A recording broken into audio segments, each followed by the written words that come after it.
Vamos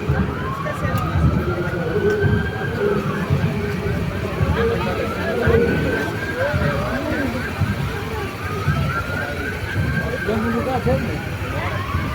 Mais a vida. No tempo 3, oração da Rocam.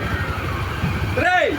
Senhor, Tu és soberano e reina sobre todas as fontes. Pelo amor que tem dedicado a nós, concede a Tua divina proteção. No campo de batalha, menos com o risco da própria vida. Não permita que soframos a vergonha da derrota. Obrigado, Deus eterno, pela Rocam e seus valorosos guerreiros. Pelo espírito inquebrantável deste amigo, pela firmeza e coragem de defesa da paz. Pois muitos querem, mas não podem. Outros podem, mas não querem. Nós podemos e queremos, na força do Teu poder. Rocam, Rocam, companhia, Rocam, pátria, Brasil,